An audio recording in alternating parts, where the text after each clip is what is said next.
রাজশাহী জেলার ওপর দিয়ে বয়ে যাচ্ছে তীব্র তাপপ্রবাহ। এছাড়া রাজশাহী বিভাগের অন্যান্য জেলা, খুলনা বিভাগ, ঢাকা, টাঙ্গাইল সহ আরও ৭ জেলার ওপর দিয়ে বইছে মৃদু থেকে মাঝারি তাপপ্রবাহ। আবহাওয়া অধিদপ্তর থেকে সব তথ্য জানানো হয়েছে। পূর্বাভাসে বলা হয়েছে, ময়মনসিংহ ও সিলেট বিভাগে কয়েক স্থানে বজ্রসহ বৃষ্টি হতে পারে, কোথাও কোথাও শিলাবৃষ্টি হতে পারে। এছাড়া সারা দেশের তাপমাত্রা প্রায় অপরিবর্তিত থাকবে, তবে রাতের তাপমাত্রা কিছুটা বাড়তে পারে। ঢাকায় সর্বোচ্চ তাপমাত্রা রেকর্ড হয়েছে ৩৬.৫ ডিগ্রি সেলসিয়াস, আর সর্বনিম্ন তাপমাত্রা রেকর্ড হয় ২৬.৮ ডিগ্রি সেলসিয়াস। গত ২৪ ঘন্টায় সর্বোচ্চ তাপমাত্রা রেকর্ড হয়েছে রাজশাহীতে ৪০ ডিগ্রি সেলসিয়াস।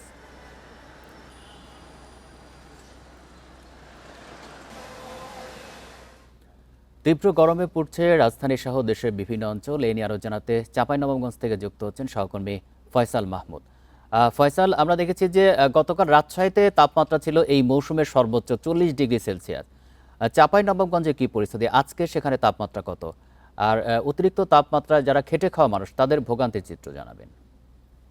দেখুন, চাঁপাইনবাবগঞ্জে আসলে গত ৩ দিন ধরেই এই তাপপ্রবাহ চলছে এবং গতকালকে রাজশাহীর যেটি সর্বোচ্চ তাপমাত্রা ছিল সেটি চাঁপাইনবাবগঞ্জে আসলে তাপমাত্রা বলে ধরে নেওয়া হয়, কারণ চাঁপাইনবাবগঞ্জে আসলে আবহাওয়া অফিস নাই, যে কারণে আসলে এখানকার যে প্রকৃত তাপমাত্রা সেটি আমরা জানতে পারিনি। তবে রাজশাহী অফিস যেটি রেকর্ড করে সেটিকেই চাঁপাইনবাবগঞ্জের তাপমাত্রা হিসেবে ধরে নেওয়া হয়। তো এই তাপমাত্রায় আসলে জনজীবন একেবারে বিপর্যস্তের পর্যায়ে চলে গেছে, এমনটাই আমাদেরকে জানিয়েছেন। আমরা সকাল থেকে আসলে শহরের বিভিন্ন এলাকা ঘুরে দেখেছি, এখানে লোকজনের উপস্থিতিও কম এবং এই তাপদাহের কারণে হচ্ছে যে মানুষ একদম প্রয়োজন ছাড়া বাইরে বেরোচ্ছে না, এমনটাই আমাদেরকে জানিয়েছেন। তারা যেটি বলছেন যে এই তাপমাত্রার কারণে আসলে হঠাৎ করে তাপমাত্রা বেড়ে যাওয়ার কারণে আসলে তারা একটা অসুবিধার মধ্যেই পড়েছেন।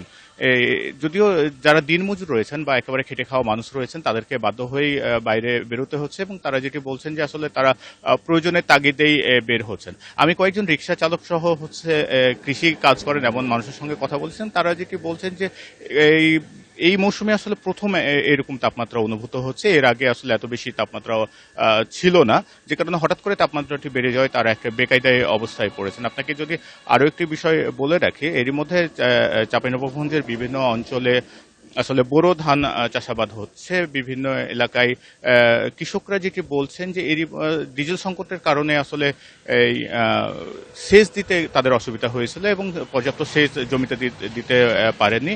এই অবস্থায় এই তাপমাত্রা আসলে বোরো ধানের কিছুটা ক্ষতি করতে পারে। এছাড়াও আমেরও কিছু ক্ষতির আশঙ্কা করা হচ্ছে। এই তাপমাত্রা যদি অব্যাহত থাকে তাহলে আম ঝরে যেতে পারে বা আমের অন্যান্য রোগবালাই হতে পারে, এমনটি আশঙ্কা করছেন। তবে কৃষি বিভাগের পক্ষ থেকে বলা হচ্ছে যে এই আমে এখন পানি স্প্রে করা হতে পারে বা সেচ দিতে পারলে আসলে এই ক্ষতিটি এড়ানো যেতে পারে। চাঁপাইনবাবগঞ্জ থেকে জানাচ্ছেন সহকর্মী ফয়সাল মাহমুদ।